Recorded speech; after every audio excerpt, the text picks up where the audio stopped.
You're watching ESPN's V-Week, presented by Principal.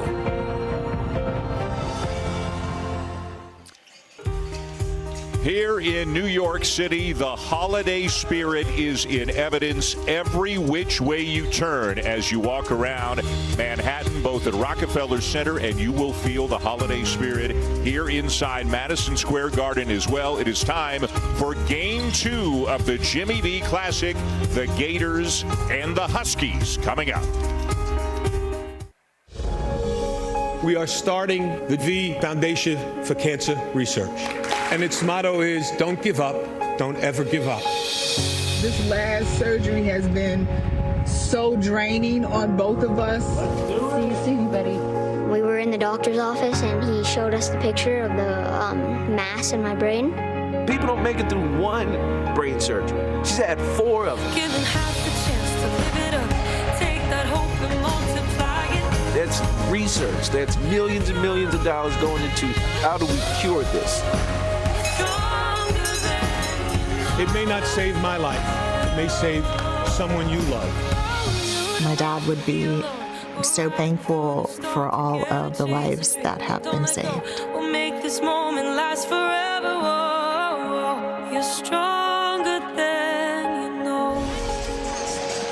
Welcome back to the 2025 Jimmy V Men's Classic, presented by Modelo. Time now for game number 2 from Madison Square Garden, Florida and UConn. Again, as the memory of Jim Valvano lives on in such a strong way here tonight inside MSG. And we got a couple of really talented, fun teams here in the Gators and the Huskies in game 2.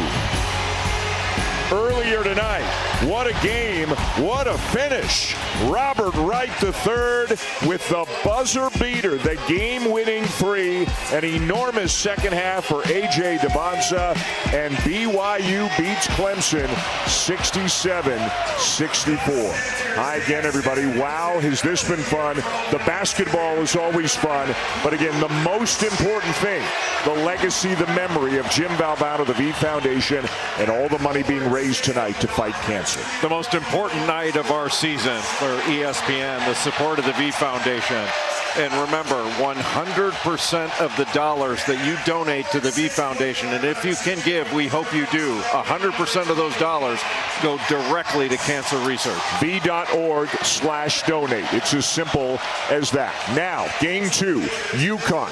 Dan Hurley and the Huskies winning the national championship 3 seasons ago, 2 seasons ago, and he's got a lot of good pieces to take a run at the Final Four this year. And it was only Florida that knocked UConn out of the NCAA tournament last year, but they've got the experience of Alex Caravan coming back. And they've got some size up front, which is really important. And you got Dan Hurley, one of the great coaches in college basketball, an outstanding freshman, now healthy, in Braylon Mullins. And then Solo Ball and Silas Demery Jr., can they get to that elite level of guard play? They're off to a good start. Silas Demery's already had a triple-double. Solo Ball, the best shooter, the lefty on this UConn roster. UConn has a team, when they get completely healthy, that's going to have a shot to win another one. And they are getting healthier and, again, look like a very, very dangerous team here this year. With more, let's go to Chris Budden. Earlier this week, Dan Hurley went back and watched that last matchup from Florida from the NCAA tournament. He said, I had to emotionally detach myself from it, but what I learned was that Florida was a championship-worthy team. He also said what I learned was we missed a lot of shots. He said, I think this will be interesting because Florida had trouble with some of the things that we threw at them on just a 1-day prep. Now they have a 7-day prep. Florida has not played since their game on Tuesday. How will that extra time change things? Chris, thank you. The Huskies being announced in what is, in effect, a home game for them here at Madison Square Garden, just a couple of hours from Stores. And so many fans of the UConn Huskies flock to the Garden whenever UConn plays here. And Florida knows that. Todd Golden knows that this will be like a road game for them. They are 5-3 on the season. They have losses to Arizona, TCU, and then by 1 at Duke last week. Last year, of course, what a team, what a backcourt, and and they won the NCAA championship, but all of these guys have moved on, either to the pros or via transfer. Key transfers: Boogie Flan from Arkansas, Xavier Lee from Princeton. They've still got a great front court, but they are 5-3. Still, Todd Golden told us today he feels they're right there. There's no shame in a one-point loss to Duke.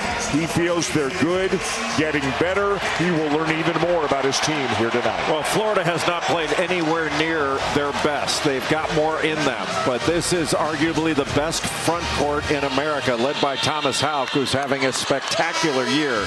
19 points a game, almost 8 rebounds. Really good going to his right, very versatile. But the size and the offensive rebounding ability of Florida is going to be the key. If they don't turn it over and they get a shot, they've got a great chance at an offensive board. Turnovers have been an issue thus far in the season for this Florida team. Can't wait for this one, and MSG is alive right now here in the nightcap of the Jimmy V Men's Classic.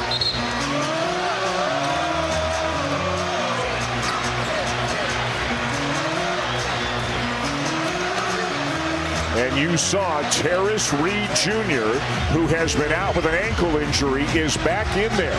He is starting tonight for UConn. More size for UConn to try to handle all that size and rebounding ability of Florida. And that's going to be a battle between Terrace Reed Jr. and Ruben Chinyelu. That's a fair fight right there, isn't it? And it's not the only part of the fight. The fight's not going to begin till a shot goes up. And it's going to have to be gang rebounding on the part of UConn to keep up with this Florida team on the backboards. UConn ball to start it. Silas Demery Jr.